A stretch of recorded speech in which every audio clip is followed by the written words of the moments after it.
What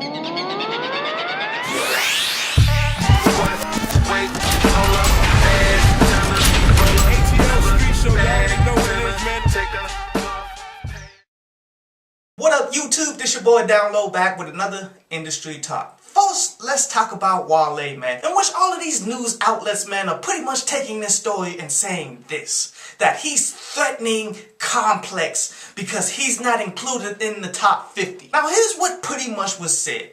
Wale not being included in the top 50, and they're saying that it's not personal attack on him, but yet, you look at the list and shit, you see Fresh Montana, you see Juicy J, you see a bunch of dudes, man, in which I don't blame Wale for being pissed. In which Wale did come out and say, I'm about to go to Complex, start knocking niggas the fuck out. And I feel him 100% on that shit, dude. But here's the thing, man. People are giving too much credit to these magazines, to these award shows, all of this bullshit, because they're not in tune, they're not in touch in what's going on in hip-hop, man. The list just shows it all, my dude. For anybody who actually listened to Wale, you have to put it in your top 5 at the max top 10. I'm just saying, Wale, don't get bent out of shape by these motherfuckers that don't know what the fuck they talking about. I understand that they and the Grammys and all of that shit, man, hold a certain amount of power within the game and shit, dude, but you can't really feed into it. Next, that Beyonce album, man, it sold 80,000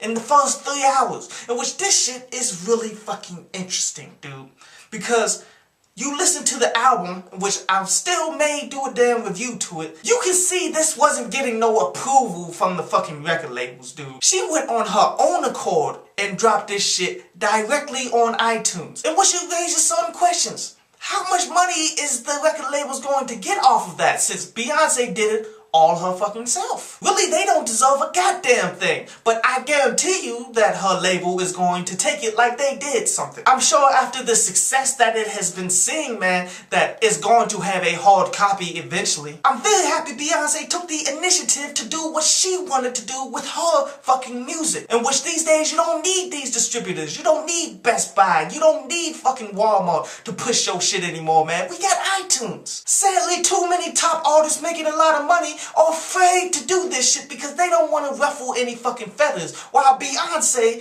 did what needed to be done years ago. Next, Nipsey Hussle came out in an interview talking about how Dre is not supporting the fucking New West, in which he had a track where he threw a shot at Dre. It wasn't like a straight up diss track, but pretty much in the interview, man, he said if he was Dr. Dre, sitting back seeing these West Coast artists come up, he wouldn't financially support anybody, but he would do what was in his power to give them every opportunity possible because he supports the fucking West Coast. And the fact that Dr. Dre doesn't do that for Nipsey Hussle, for YG, for Don Kennedy. Really, the only one he really does support is Kendrick Lamar because he has a financial stake involved in that. Therefore, he really doesn't give a fuck about West Coast music. Let's get that all the way 100. Nipsey Hussle did the right fucking thing by calling his ass out on it, dude. He's neglecting his responsibilities to help other people reach the level that he has. In which everyone who gains power that comes up from nothing, man, you have that responsibility that you have to go back